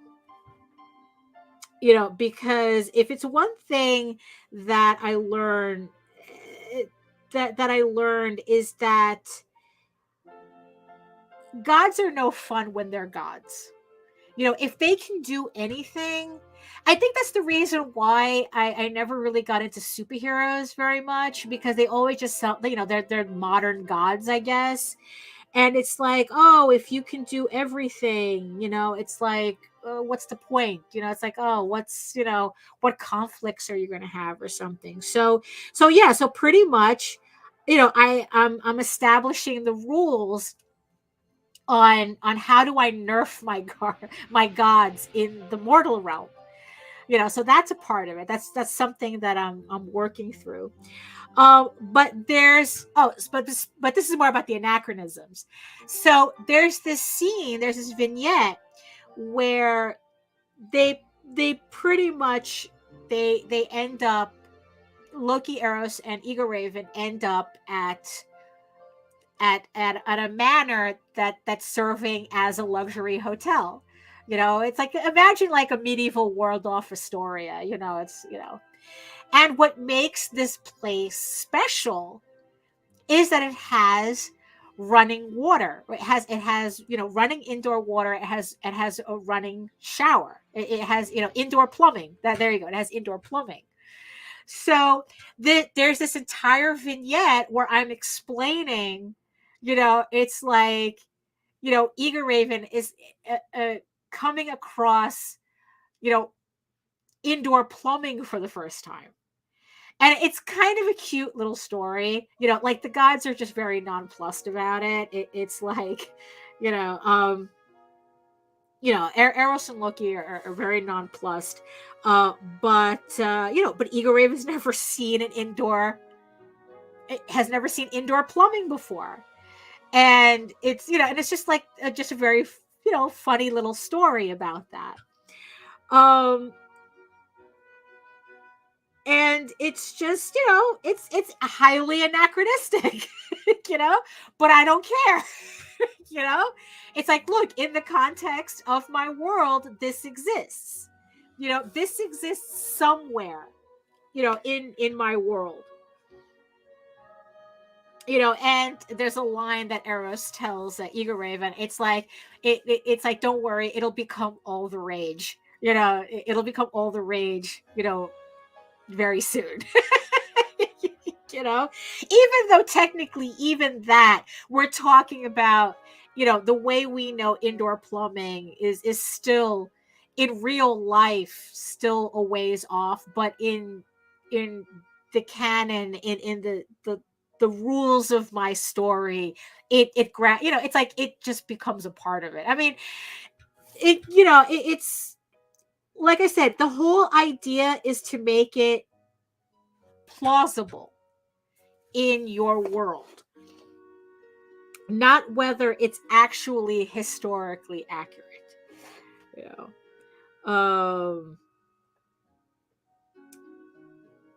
so I'm just having, so that's one thing. So that's another thing that I use the stories for, is establishing those rules.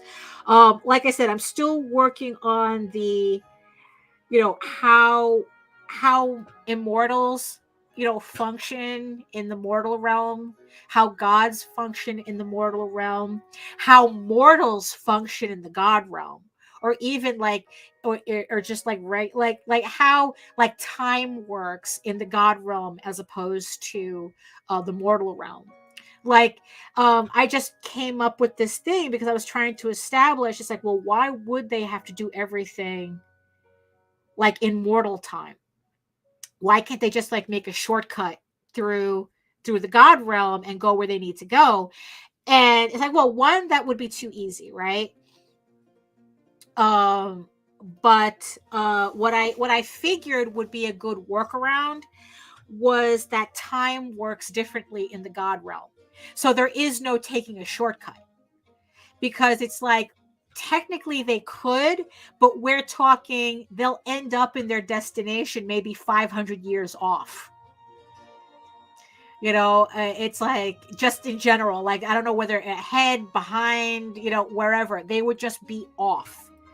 So if they're trying to do something specific to time, they have to stay in the mortal realm, because if they shortcut through the god realm, it screws up their timeline. Because like I said, they could end up 50 years off, they could end up 100 years off, 500 years off. They can't, they don't know. It's different every time. So I figured, okay, that sounds like a plausible workaround for me. And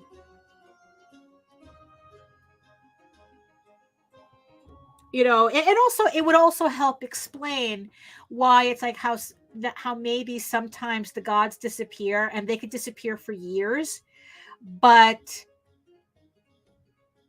like they're gone for years in the mortal realm, but in the god realm it's only been a couple of minutes. So so at least I kind of have that, kind of like, I'm still kind of working that out. That seems to be the angle I'm going to take with that. But again, rules, right? Rules, right? So another rules, fantasy rules that I have, that I'm still sorting out, right? So I had come across these.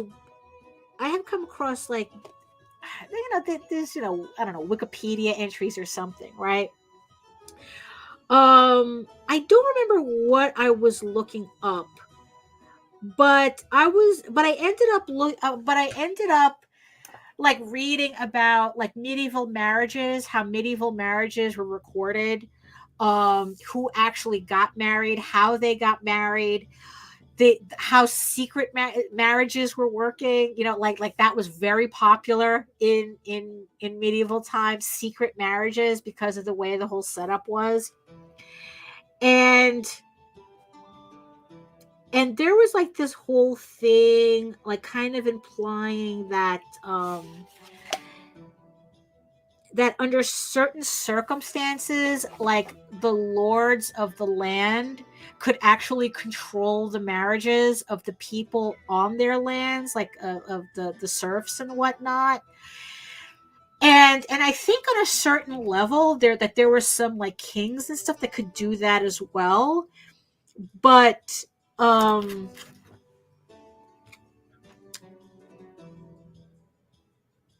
so I was just like reading up on it, and I decided to kind of like incorporate that somehow in my lore. It's like, this is, more world building stuff.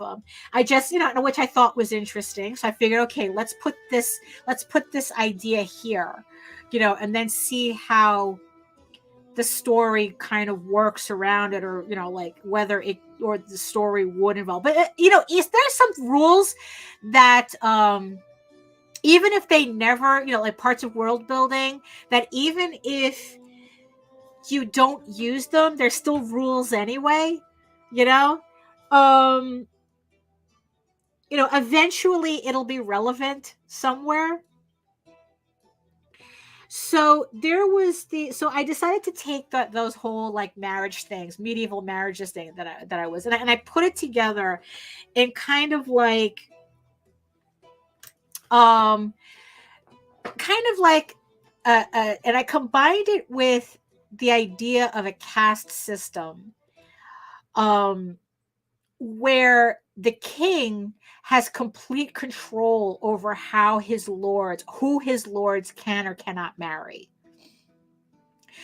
And it's actually, and I decided, and it's like, and it's actually taboo for certain classes and certain castes, certain, I guess, like depending on what position you're in society, that it's actually taboo for certain classes to mix, to mix, to have mixed marriages like that.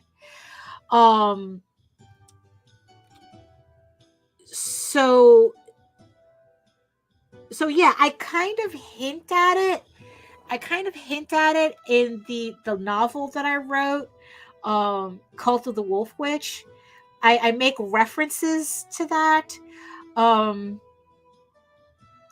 It just hasn't completely played out yet, and I'm not sure how I'm going to get that completely to play out, but I do hint at it. Because the thing is, I'm all about trying to find potential conflict.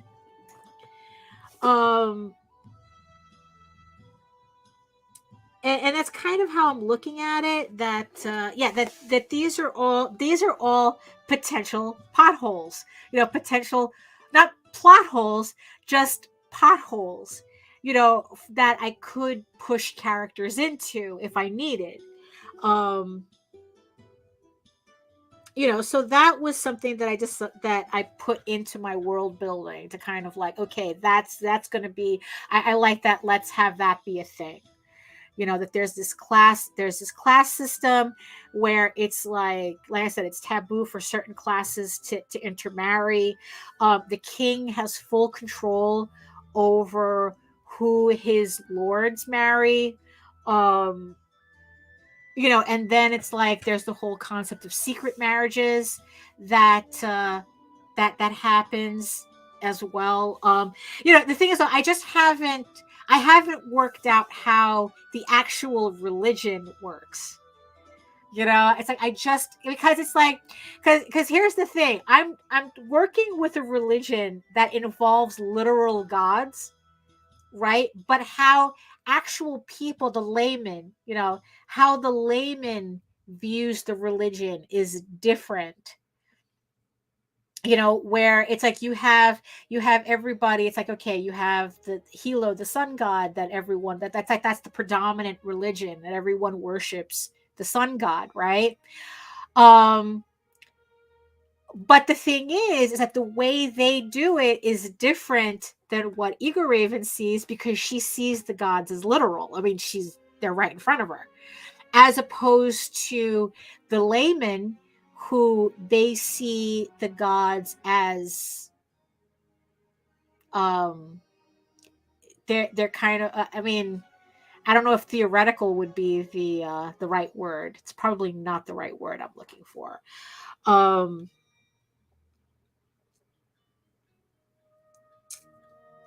Like it's more,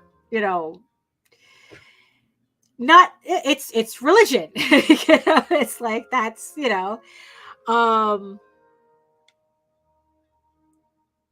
and then it's like, coming along, like coming, like dealing, and then with them dealing, um, you know, dealing with, like with somebody like Egoraven, like how would a religious leaders react? Well, actually, no, I kind of, hinted that in the series itself. Um, as to like how they would react to somebody who actually does talk to gods. Like she's not like she's a literal direct representative, where while the priests or whatnot, they're not direct representatives technically, not like she is. So yeah, so it's like, so yeah, so it's a lot of it's there's still a lot of world building. I'm still trying to figure out. um but that's the thing, though. It's like, even if a lot of this stuff doesn't end up in the story, I think that by it existing, um that the rules existing, I think, just makes the storytelling better, on even if those rules never get implemented. Like I don't know, I guess, I don't know. I would like to think of it as like, like you're building a house, and so much of what makes the house function you don't see. Um, like I don't know, anything about fixing plumbing or anything, or the electrical in my house. I just know that it works. I just know that it's there. And I kind of think a lot of this world building is the same thing, where it's like, okay, I'm not using it, but it's there. But when I need it, it's there. Yeah. Yeah. So, so yeah, so that's, yeah, so I understand the, like how it's so easy to get wrapped up in world building, because I'm still doing it. It's like I'm this much in to the series, and I'm still technically making it up as I go along. I mean, the story itself, I'm not. I mean, it's like the story is pretty much, like I said, the 15 issues is done. Cult of the Wolf Witch is done. These short stories, they're done. Um, it's just, there's still just some background noise, I guess, that I have to take care of. you know um you know that's I mean, the thing is, though, the people that I do get kind of annoyed with are the people who all they do is world build, and they keep talking about this story that, they want to do. They want to write the book, they want to do the comic, but they're still world building. And it's like, um and I think that there just comes a point where it's like, look, you have to pull the trigger at some point. um because not everything in world building is, oh, what is that? Kill 6 billion demons. Okay, what is that? Is that a manga? Is that just a book name with a cool name? What is that? you know oh, you know um kill 6 billion demons. Yeah, that's um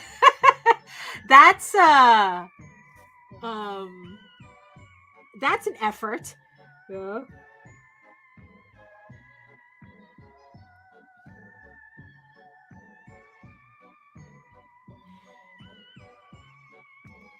you know um oh, it's a dark fantasy webcomic. Oh, okay. Wait, is it on Webtoon?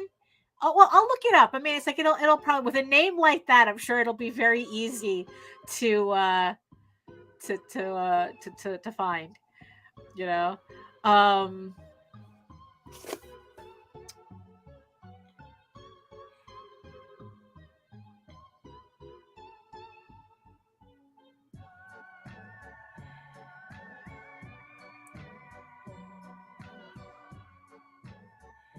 Yeah. So yeah, so that's the thing. It's like I think that there comes a point where world building, that people use world building as oh, there we go. Okay, there's a link in the chat for the webcomic. Thank you, Jake. Thank you. Um if anybody else wants to check that out. Yeah, so I think that world building is great. It's necessary if you really want to put together, again, a realistic fantasy, because the rules in your fantasy make sense in that fantasy. But just don't get so wrapped up in the world building that it becomes an excuse as to why you're not doing your comic, you're not doing your novel, where it's like, oh, I can't start until I get the world building done. Yes, you can. Yes, you can. It's like, there's, yeah, it's like you can start yours, because sometimes the story itself can actually be independent from the world building. Like I said, a lot of this world building is coming. It's like this kind of like minutia is actually me thinking after the main series. Like I go, wait a minute, why does that happen? How you decide? Why does that? Why is that? Why is that? Right? So just asking, and then it's like, but the story's done. The story's done. It's like I have the 15 issues. It's finished. Like I said, the script is done. But this is where all the little short stories come in. It's like that to help me kind of work out the rest of the world building that I want to do, but is not relevant to, or not as much relevant to the main story. Because it's not like I make hints at it, but it's not like I have to explain it. I think the story is simple enough that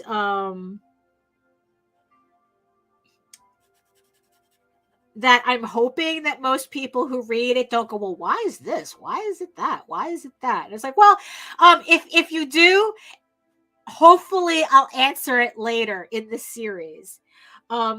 Because I did get that.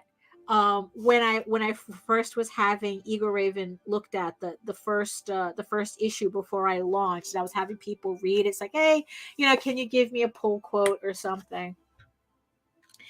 And yeah, and I had one guy in particular that he was asking me all these why questions, and they were really good. They freaked me out at the beginning, don't get me wrong, but they were really good questions, and they helped me with my world building. They really got me thinking. And it's like, you know what? You're right. How would this, like, it's like, how would Egoraven act, knowing this or not knowing this, and that type of thing. So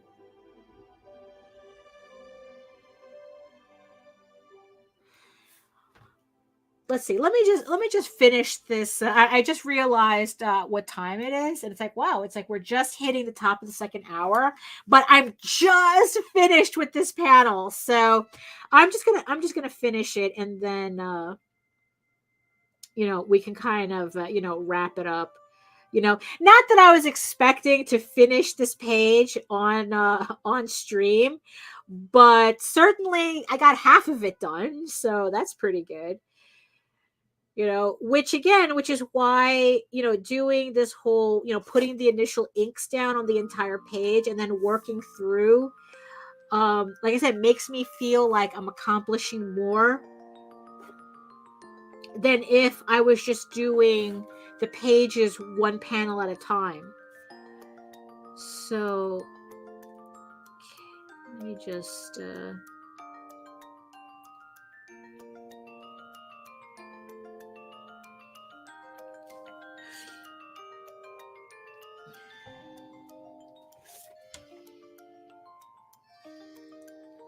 yeah, but there's a whole bunch of silly characters I'm looking forward to introducing.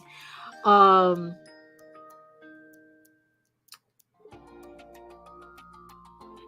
I mean, it's like there's just so many of these little side stories. And the thing is, though, not all of them make it. It's like just because something makes you ask why doesn't mean that it's a story worth telling. And that's the thing also that I have to that I also have to take in consideration with these short stories is that are they interesting? Is it interesting enough to tell? Good night, Blue Teddy. Good night.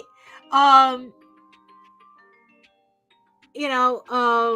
and that's the thing too, that just because something makes you ask why doesn't mean it's an interesting answer.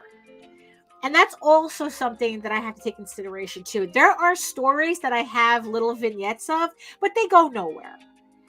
Because it's like in the end, it's like I'm not really saying anything. And in the end, it's like, look, it either has to kind of like, either has to be I kind of treat the vignettes kind of like a joke with a punchline.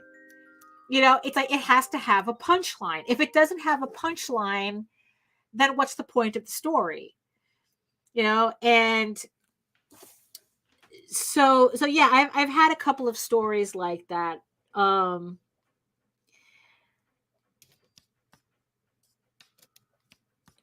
So yeah, not everything makes it. And sometimes the story is only interesting to me. And until I can get it to come together as a story that tells something to the audience. Because in the end, it's like, look, you're telling a story. So, you can't be too masturbatory with this. It's like the audience has to be involved somewhere, somehow. It's like your story has to be telling them something. So it's like, and in my case, I want these short stories to add to the main storyline, to add to the characters, to add to Egoraven's life in Dornum. It's like I wanted to add to that. I don't want to tell a story for the sake of a story. So like Johara's story, technically the point of that story is to explain how the prostitutes guild works in the city. I mean, yes, it's like that's the main point of the story. One is to establish more Johar, like the type of person Johar is and whatnot. But the main crux of the story is explaining what the Scarlet Guild is and the rules of that's probably UPS. They're dropping off a package. And what the rules, I guess, like the rules of the guild is, the Scarlet Guild, the Prostitutes Guild. So yeah, so it's like that. So okay, so this is because the Scarlet Guild pops up a lot, in future stories, even just in casual conversation. So I need a story to establish kind of like what they are, and it's like, and how they function in the city, in the realm, because every city, every town has kind of like has a guild, has a guild representative there, let's just say. So yeah, so that's that's kind of like what I'm doing here. So okay, I think I got the third panel done. So like I said, that's pretty much what I have. So this is me inking this short story. And I guess this story, the story is how healthcare how healthcare works in a pseudo 12th century medieval city. So so that's where it is. So okay, so let me just switch this over. Let me just switch this over. You know. And yeah, so I guess the fantasy and dreamy music kind of like fell apart at the end there, right? It's like it's like, yeah, it's kind of strange evil Mr. Rogers' Neighborhood. All right, see, good night, Jake. Good night. Thank you for coming. So let me see. So let me just. Okay, so let's do that. So let's finally kill that. Let's kill the puppet theater music, and yeah. So let me just switch over to that. So yes, it is the evil music. Like I said, the playlist kind of fell apart at the end. So so there you go. So here we are at the end of the second hour. Thank you for everybody for showing up in the chat and keeping it busy. It's like, yeah, you've been keeping, like I said, my chat's a good chat. Very good, excellent chat. 4 stars, 5-star chat right there. That's why everybody watching on other channels should come, like Facebook and Twitter and what should come on over to YouTube and join. Yes, well, now you actually can. Hold on, let me get my cursor here. Yes, thank you. Welcome and thank you. And yes, and now you actually can, because all trades, take care. All the trades are going to be available on the Peacekeepers campaign when it launches in a couple of weeks. It's also the first 4 is going to be the first 4 Thieves Quest. They're also already available on my website if you don't want to wait for the Kickstarter. You can buy them directly off my website at egoworks.com, but we'll talk about that more in a minute. But if you just want to wait for Kickstarter so you can get the Peacekeepers trade along with it, you can, about 2 weeks, we'll have the campaign running. Everything will be available. Even the Egoraven Volume 1 trade will be available on the Peacekeepers campaign. So if you're looking to collect all my trades so far in one shot, the Peacekeepers will be the campaign to do it. So make sure you check out the link in the show notes below so that you'll get notified the second the campaign goes live, so you don't miss out on anything. So okay, so let's let's guess do that poof and do that poof. There we go. I can't get sound effects to work on the OBS for some reason, so I got to do it myself. Oh my goodness! So thank you so much, everybody, for joining me today for this very productive 2 hours. I must say, I will be finishing the rest of this page today, and like I said, I will be just working through these pages so I can get them to my flatters by Saturday. So yes, I can cross that off the to-do list, and get to keep it moving, and that was the thing. That was the one thing my doctor was very happy with, that no matter what had happened, that I still kept it moving, that I did not just lie in bed the entire 4 weeks, that I actually kept my leg moving. So it I guess like healed the way it did, even though it was a little slow.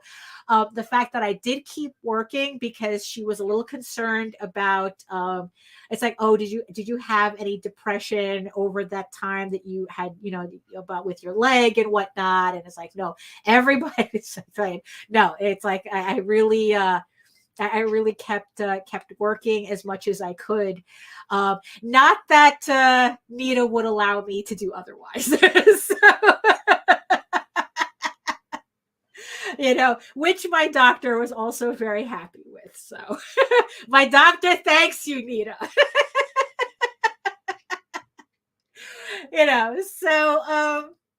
So there we go. So if you want to if you want to learn more about me and my artwork and my campaigns and my books and whatnot, you can head on over to my main portfolio site at egoworks.com, where you can find links to all of my galleries and social media sites. But I mostly post to Facebook if you're interested in seeing sketches and work in progress, and especially up to date, real time updates.